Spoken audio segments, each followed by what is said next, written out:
Dans cet épisode, je vais vous parler des Chinois et de l'alcool. Je réponds à vos questions en vous présentant la Chine et le chinois tels que je les vois et tels que je les vis. Bienvenue dans la Chine, le chinois, comment c'est vraiment.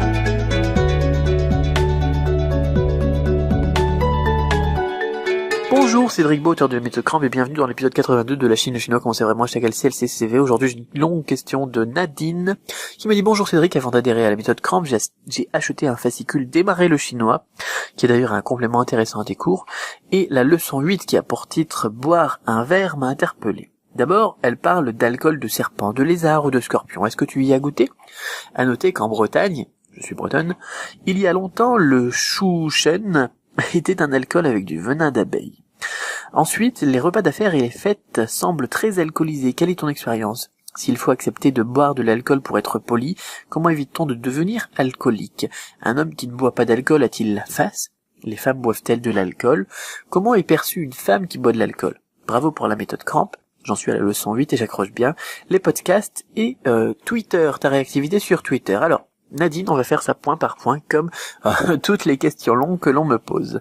Alors, est-ce que tu as déjà goûté donc à de l'alcool de serpent, de lézard ou de scorpion? Non.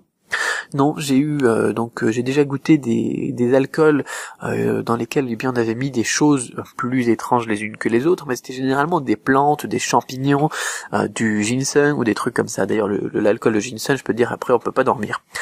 C'est pas comme les compléments alimentaires en pharmacie en France, où au final ça change rien du tout. Là, si vous prenez du ginseng en Chine, avec de la racine de ginseng, du vrai ginseng quoi, et ben là c'est bon, vous avez la patate. Ensuite, les repas d'affaires et les fêtes semblent très alcoolisés. Quelle est ton expérience?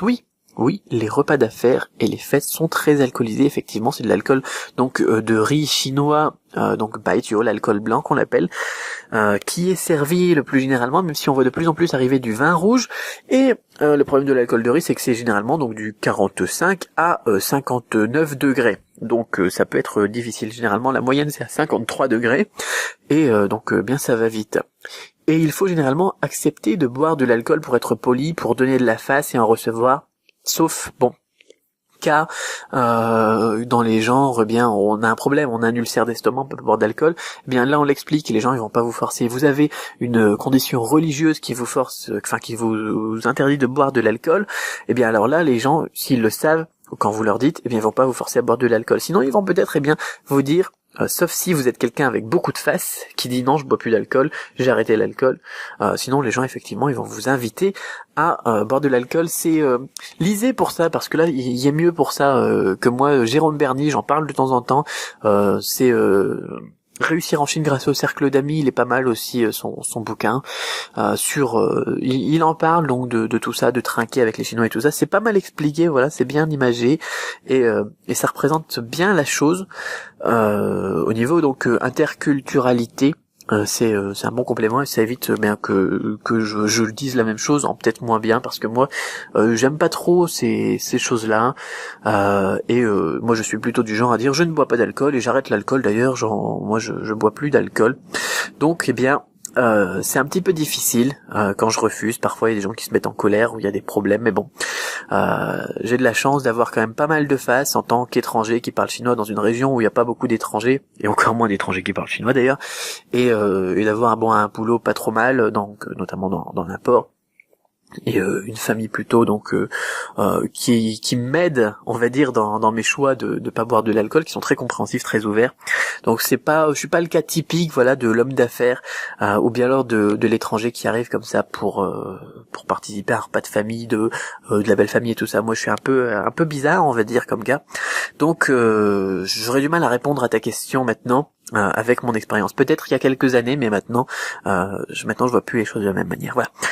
Ensuite, question. Donc, un homme qui ne boit pas d'alcool a-t-il la face? Par exemple, moi maintenant, oui, j'ai quand même la face parce que, y a pas que ça, il y a pas que ça. Hein, il y a aussi, donc d'autres choses qui donnent de la face, heureusement. Hein, la face, c'est un capital, on va dire, c'est comme des points.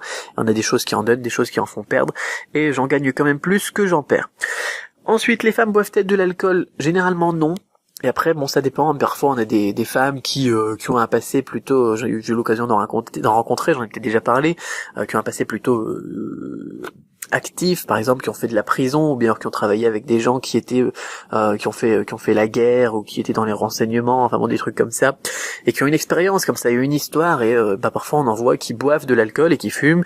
Et ce genre de femme, c'est pas choquant. Par contre, si vous voyez une fille plutôt mignonne, et puis voilà, comme on peut les imaginer parfois, parce que toutes les filles sont pas pareilles en Chine, et bien là, généralement, elles vont pas boire d'alcool, ou même si elles tiennent un petit peu l'alcool, elles vont feindre de ne pas tenir du tout l'alcool, voilà, tout simplement parce que c'est comme ça culturellement parlant. Donc comment est perçue une femme qui boit de l'alcool? Ça dépend. Parce que si on a le premier cas de figure que j'ai évoqué, eh bien c'est une femme qui a un passé, et voilà, on la voit comme une femme qui a un passé.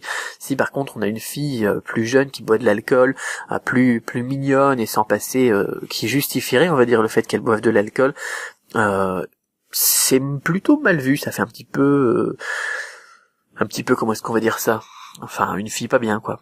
Voilà. Alors, bravo pour la méthode Cramp, merci Nadine, et puis j'espère que tous ces éléments t'auront donné des éléments donc de réflexion supplémentaires sur cette question de l'alcool. Voilà. Je te souhaite une excellente journée, et ainsi qu'à toutes les personnes qui écoutent ce podcast. Voilà, merci beaucoup de me suivre encore une fois. La semaine dernière, on a passé les 50 000 fans sur Facebook, ça va très très vite d'ailleurs, et j'en ai eu des milliers de plus d'ailleurs depuis, et ça me fait plaisir que vous portiez, voilà, comme je dis sur Facebook, que vous portiez un petit peu votre attention sur des choses que j'ai à dire ou que je pense, et ça me touche vraiment. Je suis vraiment honoré de vous avoir comme auditeur, comme fan, comme follower sur Twitter, comme tout ça. Merci beaucoup. Merci à toutes les personnes qui écoutent ce podcast. Voilà. Posez-moi des questions sur du-chinois.com/questions, je me ferai un plaisir d'y répondre dans un prochain podcast. Et puis, gardez l'esprit ouvert, ensemble on tue les préjugés. Bye bye.